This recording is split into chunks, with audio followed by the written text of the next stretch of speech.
The following is a production of DallasCowboys.com and the Dallas Cowboys Football Club. How about them Cowboys? Yeah! Go Cowboys! Let's go, baby! Are you ready for a break? Yes. Are you ready for a break? Absolutely. Ready for a break? Yeah, and so much for that. It's time for The Break on DallasCowboys.com We were on the break! with Ambar Garcia, Bryan Broaddus, Nick Harris, and Derek Eagleton.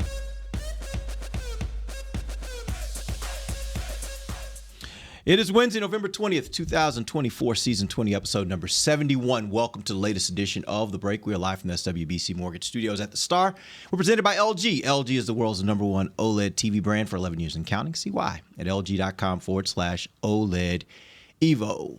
Nick's not with us today. He's got some responsibilities. He's handling an open locker room, which is happening right now. So we'll hold it down for today. We got a lot to talk about. We'll talk about the Commanders' offense and how they'll match up against this Dallas defense. But before we go there, lots of injury updates. There are a lot of things happening on the injury front for the Cowboys.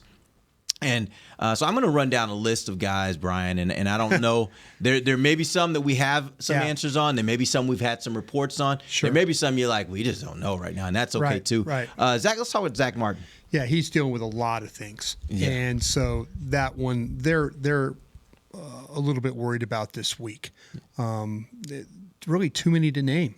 All the things he's dealing with, and in a way, you feel sorry for a warrior like that that's just having to battle through things. But it's like, when you ask, it's which one, which injury, and so that would be a one I think that has a little concern this week. Yeah, I started feeling bad because I forgot who I was talking to yesterday, and it got me thinking. It was in the topic about him, and I started thinking, oh, man, here we are criticizing like how bad he's playing this year, and probably not knowing to the extent that he's actually dealing with all these injuries and like how much. I mean, clearly it's affecting him, but the reason of it not really being his fault, and he's just trying his best to be out there and do what he can despite all these different pains that he's dealing with. So it's just one of those things that it sucks either way because you don't want to see him playing that way, but at the same time it's like, damn, you gotta give credit to and like respect that he's actually trying so hard to be out there. Shoulder, back, ankles, knee. I mean, you're better off naming which body parts aren't hurting, no doubt, as opposed to which ones are hurting. And it's compromised him as a player. It really, really has compromised him. And unfortunately, that's the. We've seen that kind of happen here. We remember with Travis Frederick a little bit when he had the illness, and then the next year he tried to play and he just wasn't the same Travis Frederick. Yep. And I kind of feel like that maybe Zach Martin is kind of feeling the same things right now. Yeah, you go and listen to Storyline with Nick Eatman. And Nick tells a story about it's a story that Darren Woodson told him about when he knew his career was over. And how he's battling through all these injuries and just trying to get back on the field.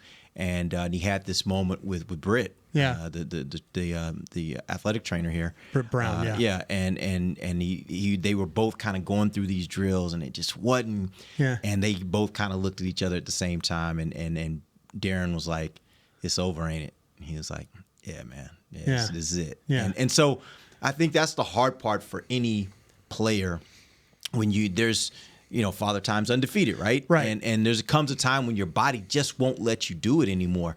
And I'm not trying to prematurely retire Zach Martin. What I am saying is, I think he knows. Yeah, but what I am saying is that there's a certain amount of respect that he's due. We have to call what we see. Right. When we see play, we have to give an honest opinion about what we're seeing. But at the same time, there's a level of respect for that man because of what he's done to this point. And then you give him deference for the fact that, it might not look great on the field right now, but he's battling. He is battling with everything he's got, and you just see where it goes from there. Right. Yep. Let's move on. Let's talk about Jake Ferguson. What are we hearing about him? Concussion. I don't think Jake Ferguson's going to play this week. And so he came out of the game after the interception. We talked about that a little bit yesterday. and it doesn't look like that he's going to be okay for this week. How did you assess Brevin Spanford and Luke Schoonmaker this last week? I think it was a positive game for both those guys. I think both of them together had 14 targets, but Spanford is not a great catcher of the football. Schoonmaker has ability to catch the football. We've seen him be able to do that. He'll take a hit. One of his better games. I think as a group together, it was one of their better games when you start to talk about the young guys and what they were able to accomplish. Yep. How about Tyler Smith? Tyler Smith should be okay this week, from what I'm hearing. Good. He did say in the locker room afterwards that he felt pretty good. He said he didn't feel like he was really that hurt. So he said he expected everything to be okay. Yeah, that's the word I got this morning, that they expected him to be ready to go. Let's talk about Tyler Guyton. Guyton should be okay to go as well. Good. Yeah. Good. All right, let's talk about Brandon Cooks. Both he and Marshawn Nealon, they opened their 21-day window. Either one of them you expect to be out there this week, or do you think it's kind of a open the window, see how it goes? I think it's an open the window, but we might be the point now of break glass in case of emergency and trying to get guys back to make up for all the guys you've lost. But my anticipation is once you open that window, I mean, it's going to have to be practicing, 2-3 days. It's not, well, hey, we'll just get them acclimated. And even Mike McCarthy said yesterday, when you do this, it's when you have these guys back or get them back, you're not going to play 60 plays anyway. So I think it's more about the acclimation than it is, right now. And then we'll see what happens. Man, it's unfortunate. You got another, you're going to have a short week. Maybe maybe you sacrifice this week to make sure you have guys for Thursday. Yeah. That's where you're really going to need some healthy bodies if you can pull that off. Yeah, running these games so close together, it's a difficult thing when you start dealing with injuries. When you're winning, you get into a flow. When you're losing, it's like bills coming. When you don't have a job and you don't have money, bills show up. That's a great analogy. Bills show up really, really fast. When you've got a really healthy bank account, you're on time with all your bills. It's like, oh man, did I pay that? Yeah. Oh yeah, it came. Okay, yeah, I got to. But when you don't have that money, it seems like bills show up every damn day. Also, right now with this one, it's not so much the losing aspect of it, it's the injury part of it that you're like, oh my god, like I keep getting worried. Are we gonna have enough players to play again? Yeah. Because they just keep dropping down. And the good thing is like now you're potentially gonna start having some of these guys back, but you start getting some back and then keep adding. Right. So you're still losing more than what you're adding on. Yeah. So that's concerning there because the health of this team right now. It really does happen to teams that aren't winning.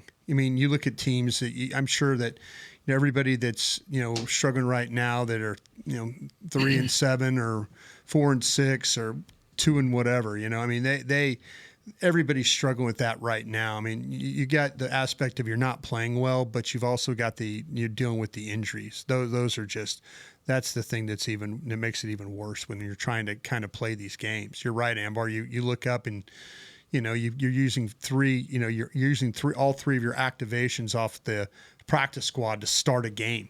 That's really no way to go. Let me ask you this. This is an offshoot, but let's assume for a second that Cowboys come back they get all these guys back from injury, and they start playing really, really well. Will you be more frustrated or will you be more happy? And what I mean by that is frustrated at, man, if they didn't have all these injuries, they'd be in a much better position for the season, or happy with the fact that, okay, it really was just the injuries. It wasn't everything else that has been painted as maybe the problems. Maybe it was just that they were so banged up.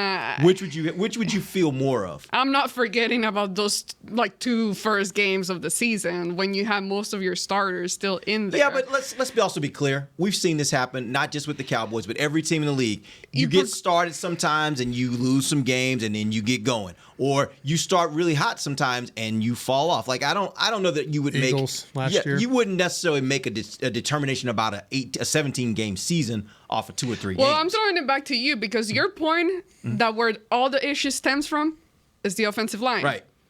It's kind of a trick question. I mean, there you had your guys. You had your guys there. So it's just I'm not buying. Well, I'm not falling for it. That was the point. Like for me, I think the problem is still the problem. Yeah, but I just want to see how you guys felt about it. I think Ambar's right. Yeah. I think that to me the injuries are a part of this, especially losing your starting quarterback. Yeah. I would feel better about it if Dak was back or was playing and they played better overall. Maybe like what the Rams did. The Rams came here last year, took a loss, and then I think they were 3-6 at the time, and then went on a run.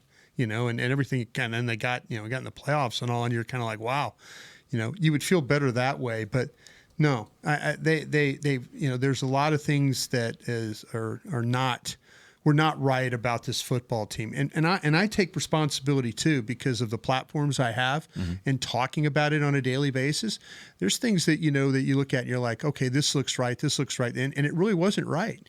Just as badly as I've misevaluated, I think the guys and gals across the hall did as well. There's things, they do the autopsy on this season, and likely it's not going to be a very good ending, with your starting quarterback being out and dealing with all the things you're dealing with. But when they do the autopsy, they've got to go back and look at, okay, what were the things that we really believed in when we went into the season? I'm not, and the possibility of having a new coaching staff. If the staff gets to come back, you have to, Mike always talks about, well, we're going to have to do an evaluation. You're going to have to do a real deep evaluation of why you thought certain things were going to work. And I think that's where I'm at right now with this football team. I feel bad for fans. I feel like I let them down in some ways. That, talking about players in a way of like, hey, they're going to rely on this guy, and this guy looks okay. And they could, this could be, the tight end room wasn't good enough. The wide receivers behind Lamb weren't good enough. The running back situation wasn't good enough. The offensive line wasn't good enough. You didn't expect the fall off of Martin the way it was. I was trying to figure out and I asked Mark Slariff this question yesterday on 105.3 The Fan. How does a team that's the second overall seed in the playoffs in the NFC turn into a team that's likely going to be picking in the top 5 of the NFL draft? Yeah. How does that happen? And that's the autopsy that you're going to have to do right now. You're going to have to figure that out. Yeah, you want to know one of the interesting things I think that happened here is I think this is a situation where none of the individual players that they lost last year were players that we looked at and said, "Oh my gosh, wow, what are you going to do about that?" Misevaluate Broaddus, maybe. But my point is, I don't know that it was a misevaluation as much as this may have been a situation where sometimes the individual issues are not as big. The cumulative is what becomes the problem, and maybe that's the issue: is that they lost so much talent that it's more the cumulative. Maybe it changed the locker room. Maybe it changed your ability to absorb some of the injuries. Because I know that's one thing we did talk about. You didn't really lose a lot of your frontline players. You lost your depth. And what we're seeing, especially at the defensive end position, like if you would have had these injuries, these same injuries on the defensive line, on the defensive end position that you had this year, if you had those last year, you would have been okay because the depth was there. You had Dorrance Armstrong. You had Fowler. You had guys that you could kind of push up because you had such depth. You lost that depth. And so it wasn't necessarily that losing those players last year was going to be huge from the standpoint of your frontline starters. It was that you lost your depth. And the cumulative of all of those losses, I think, was greater than the parts individually by themselves. Well, again, it's what you weren't able to do during the offseason and during free agency due to the lack of money or the cap space that you had, but also having to rely on all of these younger talents. So as a group, because it was a lot of them. You had so much young talent, and you're just depending on them and betting on them that they're hopefully all at once be able to surpass and avoid that learning curve that naturally needs to happen for these younger players.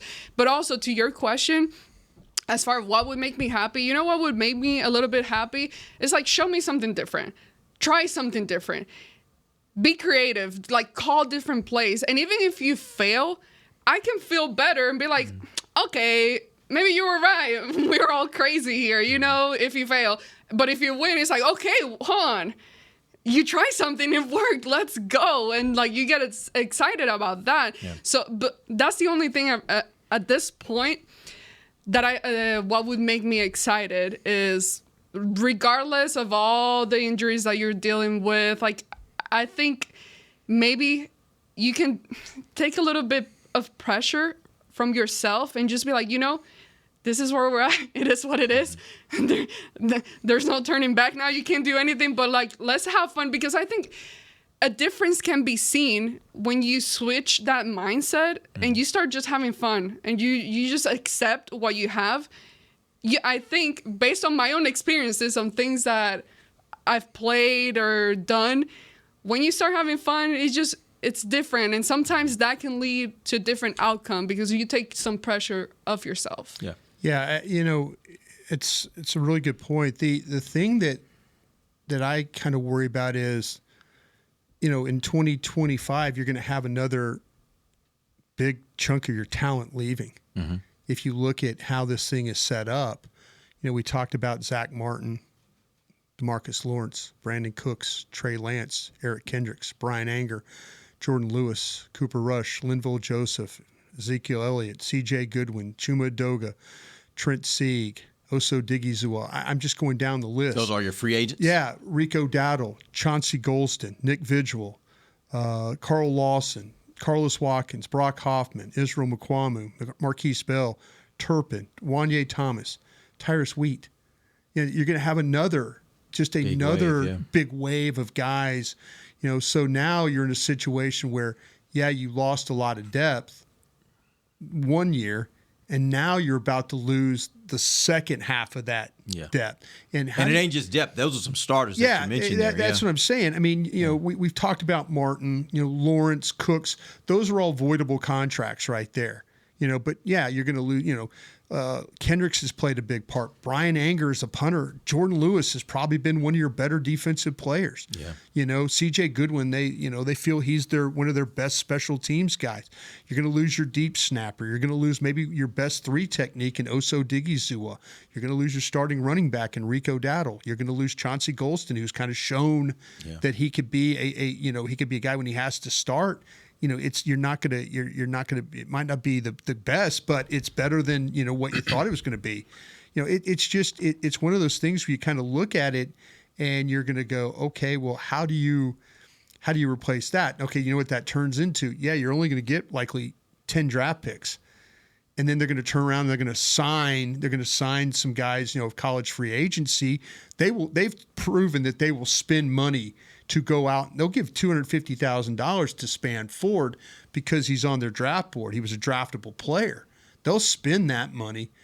Will they spend the money in free agency? I'm not asking them to play day one, but they might have to play in this year in this draft. I will tell you this. I think, what they've done traditionally, they didn't do it this last year, but what they've done traditionally is they usually sign their own. Right. So I wonder if they go back to that this offseason and say, pick and choose. Osa, we'll want you back.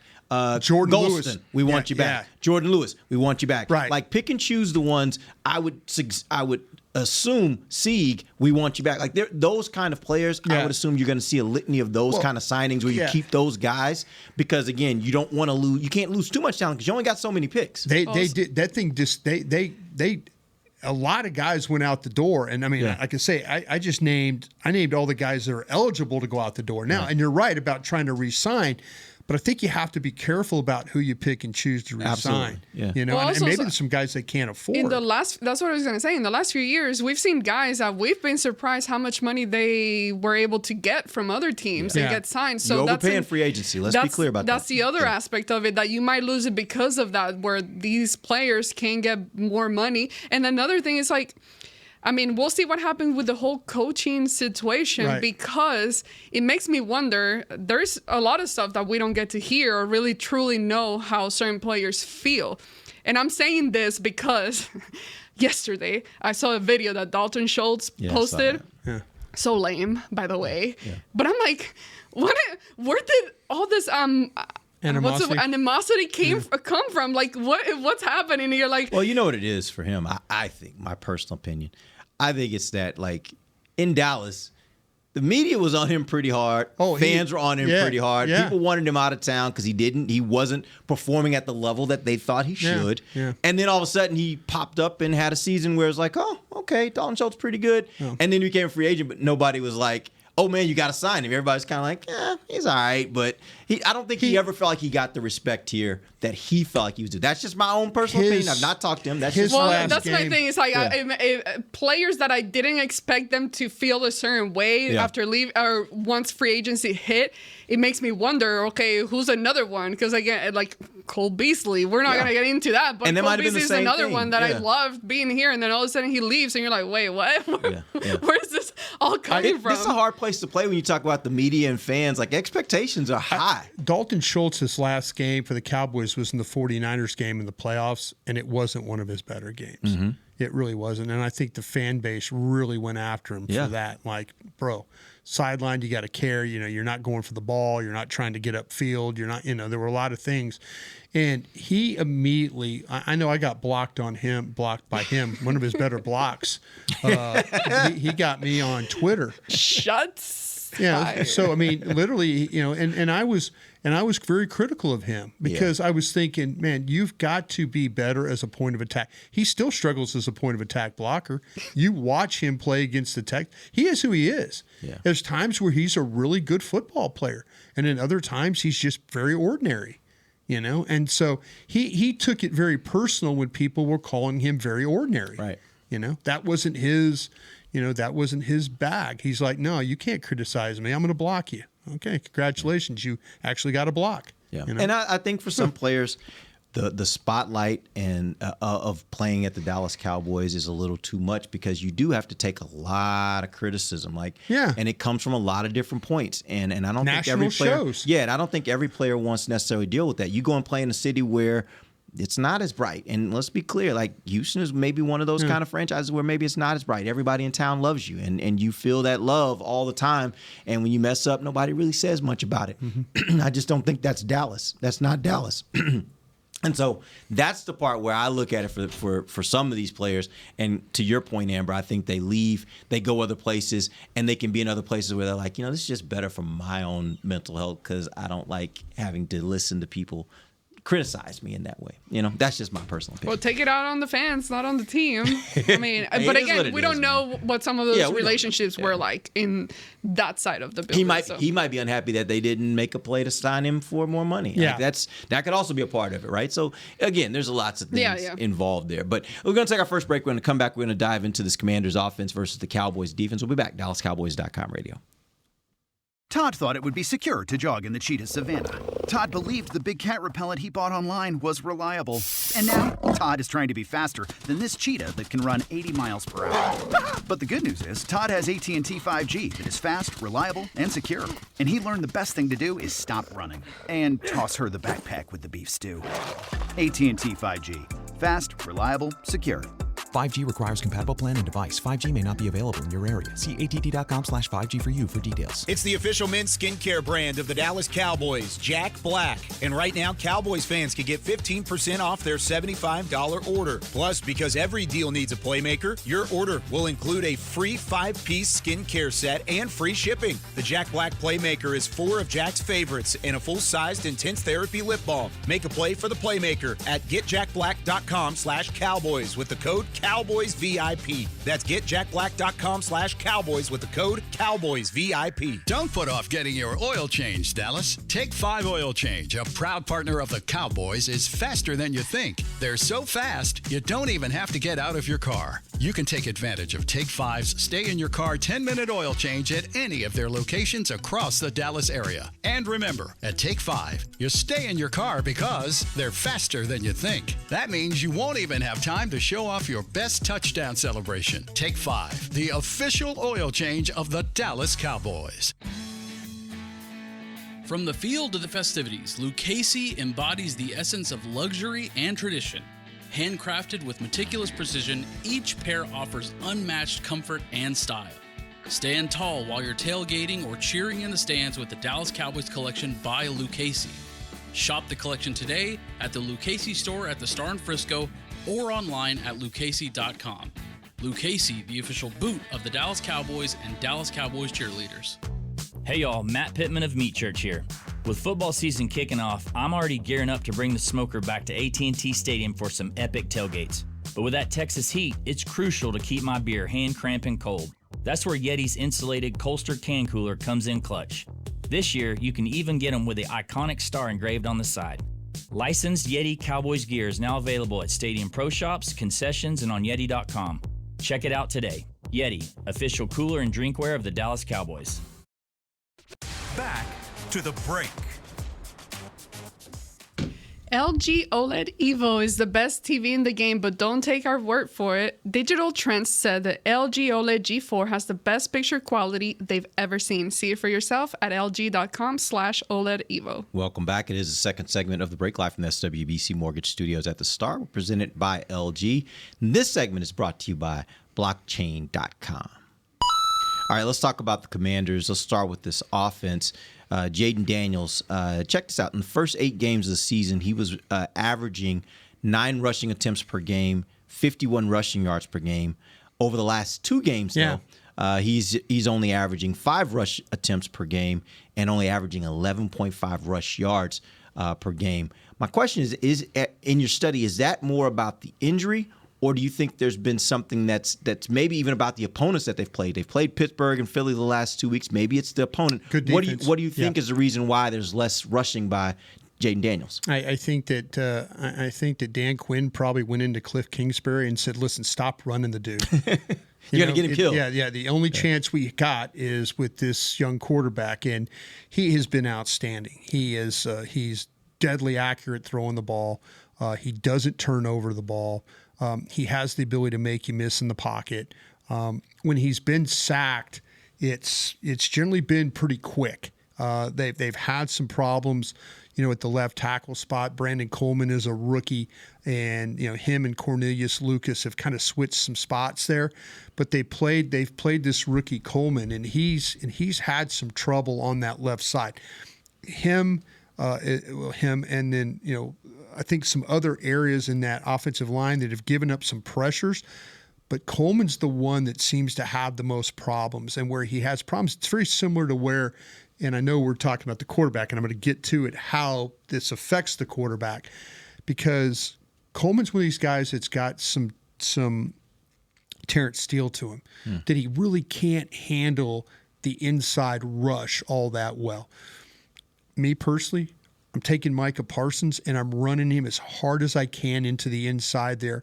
Maybe cover the left guard, Allegretti, Nick Allegretti, the left guard. Cover him so you can't double or can't help him, and just see if Parsons can win one-on-one, because it's been quick pressure, quick sacks. Because if you let Daniels kind of float around back there and survey the field, he's going to find guys that are open, but he wants to get rid of the ball quick. That's the whole thing. He's like an 80% passer when that ball comes out like at 2.5 or better. So you make him hold the ball a little bit more. That's a little bit of an advantage to you. But Brandon Coleman, number 74, the left tackle, is the one that struggled the most. Again, they've all given up pressures, and it affects Daniels a little bit. And like I say, he's been dealing with a little bit of that rib oblique kind of thing, and I think that's affected his play. One other thing that jumped out to me, and this was again about Jaden Daniels running the ball, 3 of the 4 games that they've lost this year, he was held under 3.7 rush yards per attempt. That was against Philadelphia, Pittsburgh, and Baltimore. Cincinnati was the only exception. They ended up losing that game 38-33. How have teams limited his rushing? Because it feels like that's a big part of being able to limit their offense. If you can keep him from running the ball, not that he's not going to be able to get his in the passing game, but we'll get to receivers in a second. Those receivers leave a little bit to be desired, in my opinion. So if you can stop him from being multidimensional, that gives you, I think, an added advantage. How have teams stopped him when they've stopped him from running? His best runs are out the right side. Okay. So what's happened is that if he's comfortable taking the ball and he sees it breaking down, or they run these design runs, and early in the year it was a lot of design runs, and now not so much. Maybe it's more about scrambles or feeling pressure and all that, because he wants to throw out of the middle of the pocket. All his TDs are from the middle of the pocket. None of them are from the outside running. You would think a guy that's that athletic, and I remember, from my days at LSU, it was like he could get outside and throw the ball and then throw it down the field. But all his touchdowns have all been from the middle of the pocket. So And what he's done is he's really good at running out the right side. So what he does is that's him going back. That's the vision. That's, he's looking, and then he sees it and go. Teams have done a better job of not allowing him that escape route. They kind of overplayed him a little bit, like, as when he drops back, hey, don't lose contain on our defensive left side. Keep him down. Now, he'll throw it in the pocket like I mentioned, but if you're going to get pressure on him and keep him in the pocket, his avenue has been the majority of his snaps, not out the left side of the pocket. It's been out the right side of the pocket. So teams have done a better job of keeping him, squeezing him in there, and then not allowing him that escape route that he's had in the previous weeks. All right. I mentioned the receivers. Terry McLaurin, as we know, is a real big threat for them. Yeah. He leads them in receptions with 48 and receiving yards with 721. I think having a stellar year. Now he's finally got a quarterback, right? Yeah. But we've always seen that. Even with back quarterbacks, Terry McLaurin is a scary dude. Scary but Terry. But with a quarterback, he's even scarier. Yeah. That being said, what other receivers on this roster should the Cowboys be concerned about? I feel like that, we've all are familiar with Noah Brown from the Cowboys. I mean, it's funny, the only touchdown reception he has this year was the Hail Mary. Yeah. That's the only one he's had. Noah Brown's still very capable. Luke McCaffrey has done a really nice job as well. Former Rice player. I mean, and he's Christian McCaffrey's brother, and was converted quarterback and then into a wide receiver, and has done a really, really nice job for them. I'll tell you what, here's a blast from the past, though. You talk about with Zach Ertz has been, okay, I know he's not a wide receiver, he's a tight end. Yeah. But that's where when you look at the second most targets and the second most receptions on this team, it's been Zach Ertz has been. So what you're going to get is McLaurin is really good as a vertical player. We've seen that. I mean, the one thing that of all the opponents the Cowboys have had this year, Jalen Daniels throws the best deep ball. So that's Terry McLaurin making it on the fly, on the go routes. That's a big part of their offense. But they also run those intermediate routes. We always talk about 10 to 19 yards, kind of in that area. You see a lot of McLaurin is ability to cross and play in that. And that Zach Ertz has also played in that area too. So when they don't go to McLaurin or they go to McCaffrey or Brown, it's going to be Zach Ertz. But I kind of feel like that, to me, Zach Ertz is not the most athletic guy. There was a time when he was a hard stop. When he was at Philly, he was a hard guy to stop. He doesn't run as well, but man, he still catches the ball really, really well. So find a way to be alert about McLaurin, be worried about him. But then the next thing you might need to take care of is Zach Ertz. And then, okay, if Noah Brown and Luke McCaffrey are going to beat you in this game, then that's tip your cap. Yeah. That's kind of where that's at, though. But they for sure. Seriously, take your chances. But Dallas Dallas has made pretty average receivers look good too at times. I mean, they've not covered well in the middle of the field. They're playing with guys, like I say, they're nothing against Butler and guys like that, but that's who they played. Carson, they've played young guys that have struggled a little bit in coverage, and and if you're a starting caliber wide receiver for the Washington Commanders and you're lining up against Butler, you've got a chance to get separation and make a catch. I just feel with Dan Quinn being the head coach, I just feel like he's gonna find a way to know exactly how to attack you. Well, actually, that was going to be the next question. We're going to take our break, and when we come back, I'm going to ask you guys how much does that really matter? Because sometimes you think coaching changes don't really matter, but in this instance, because he worked with these guys on this defense for so long and kind of knows them really well, how much does that matter into this matchup? We'll talk about that when we come back. This is DallasCowboys.com radio. If you can't be at the stadium, there's no better way to watch your Cowboys than on an LG OLED Evo TV. That's because everything you see is more lifelike. Every play, every hit. I mean, you might as well be on the sidelines. That's how clear it is. It's all thanks to LG's legendary technology. Perfect black, over 8.3 million self-lit pixels. No one comes close. LG OLED Evo is the best TV in the game for a reason. See for yourself at lg.com/OLED Evo. They say champions are remembered, but legends are never forgotten. United Ag and Turf offers a winning lineup of John Deere equipment built to tackle any challenge on and off the field. Legendary John Deere tractors, combines, residential mowers, commercial mowers, compact construction equipment, Gator utility vehicles, and a full line of golf and sports turf equipment. United Ag and Turf, the official Ag and Turf equipment supplier of the Dallas Cowboys. Visit unitedagandturf.com to find a location near you. If you shout, "How about them Cowboys?" you have that undeniable passion that's the heart of Cowboys Nation. And if you like to drink Dr. Pepper, you love the unique blend of its 23 flavors. Together, your one-of-a-kind fandom paired with the one-of-a-kind taste of a delicious ice-cold Dr. Pepper is the game day lineup that can't be beat. Better yet, gather your Cowboys and Dr. Pepper fan friends to watch the next game and crack open a delicious ice-cold Dr. Pepper for everyone. The wins will be even tastier. It's a pepper thing. And we're going to overtime. Erica, how much have I spent on concessions? For questions about their money, Dallas Cowboys fans can turn to Erica, the virtual financial assistant in the Bank of America mobile banking app. Learn more at bankofamerica.com/Erica by your side. Bank of America, official bank of the Dallas Cowboys. Erica responses may vary. Digital tools featured require downloading the mobile banking app and may only be available on select mobile devices. Erica is a mobile feature only available in the English language. Your chat may be recorded and monitored for quality assurance. Message and data rates and additional terms may apply. Bank of America, N.A., member FDIC. Todd thought it would be secure to jog in the cheetah savanna. Todd believed the big cat repellent he bought online was reliable. And now, Todd is trying to be faster than this cheetah that can run 80 miles per hour. But the good news is, Todd has AT&T 5G that is fast, reliable, and secure. And he learned the best thing to do is stop running and toss her the backpack with the beef stew. AT&T 5G. Fast, reliable, secure. 5G requires compatible plan and device. 5G may not be available in your area. See att.com/5G for you for details. Back to the break. AT&T, connecting changes everything. Welcome back. Final segment of the break, live from the SWBC Mortgage Studios at the Star. We're talking about the Washington offense versus the Dallas defense.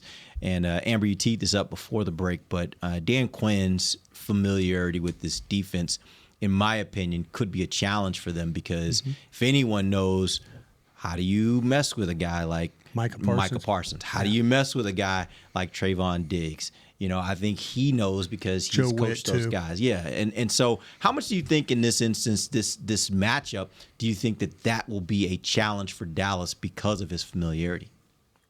A lot. Like, he's a guy that knows his players. Like, he's a guy that was very hands-on, very in there and involved with all these players. So I fully trust that he knows all these guys.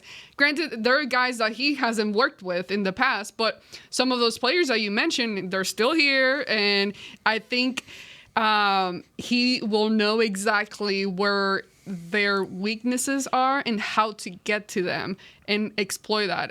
So I do think he is in a more favorable position this week when coming up against the Cowboys.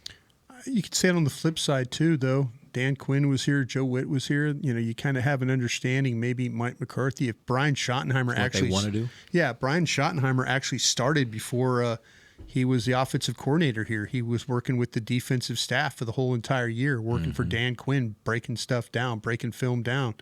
If anybody has an idea of what Dan Quinn's going to do against certain formations and certain looks...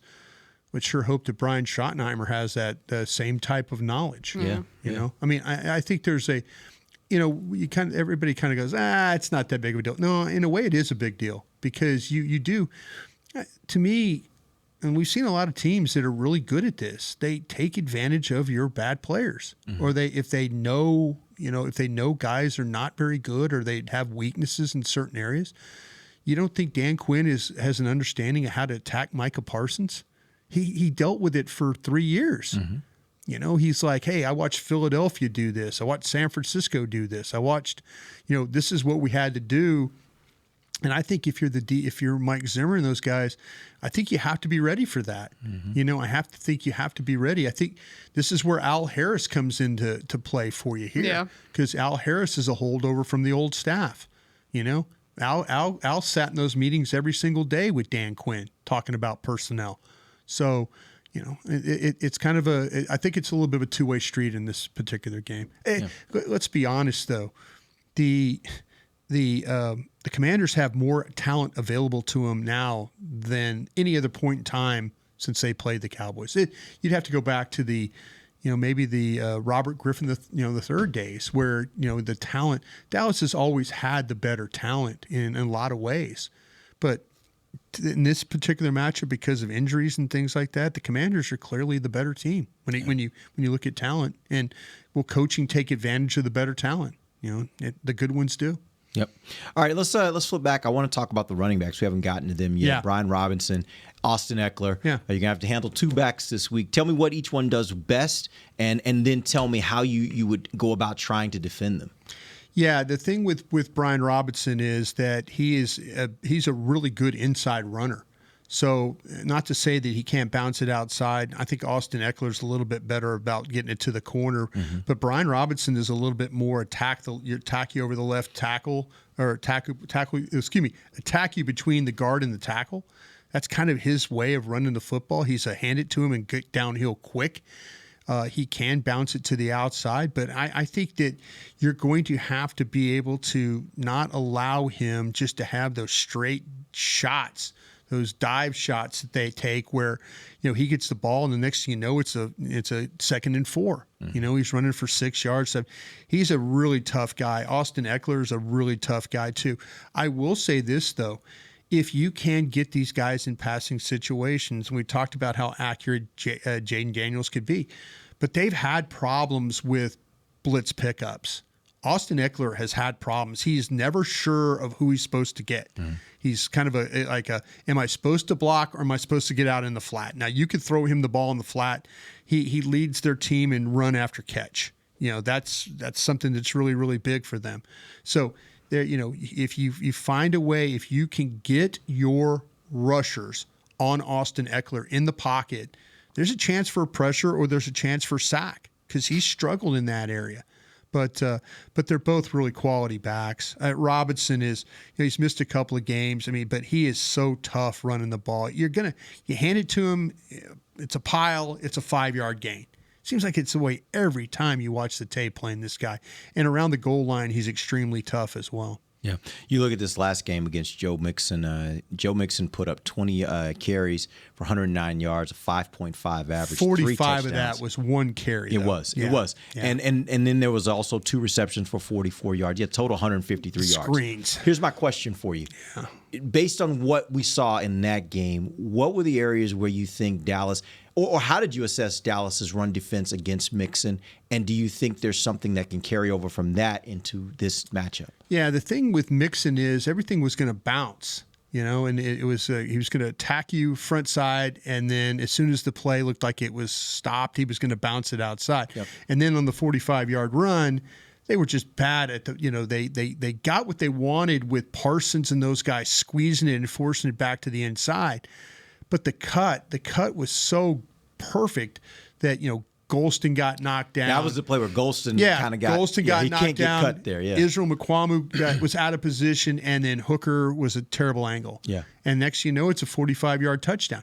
When Dallas is bad in run defense, it's usually missed tackles. Mm-hmm. It's that, when they get bodies to the ball, they can get a guy down on the ground. But the problem is at the worst times, they'll miss tackles. And I think this is where Robinson and Eckler can maybe cause you some problems. These are, like I say, they're 2 tough runners, but here's they're coming right at you, coming downhill. That's a little bit different than the guys they've had to deal with that've had a little bit more quickness to them. These guys run with a little bit more power, and I think Mixon was kind of the same way. Mm-hmm. But you take away that 45-yard run, you kind of had to feel good about what they did against him and not allow. You thought that was a pretty good day from run defense standpoint. Yeah, from that standpoint, yeah. But when Dallas is bad playing run defense, they get knocked out of position, and then they also struggle with tackling. And we've known that, and we've seen it. And that's kind of what I always worry about, in these games when you have quality running backs. Yep. All right, that's a wrap. We will be back tomorrow. We will jump into Dallas's offense versus the Washington defense. We'll talk about all that and all those topics tomorrow. Until then, for Bryan Broaddus, Ambar Garcia, I'm Derek Eagleton. This has been The Break live on DallasCowboys.com radio. This has been a production of DallasCowboys.com and the Dallas Cowboys Football Club. How about this,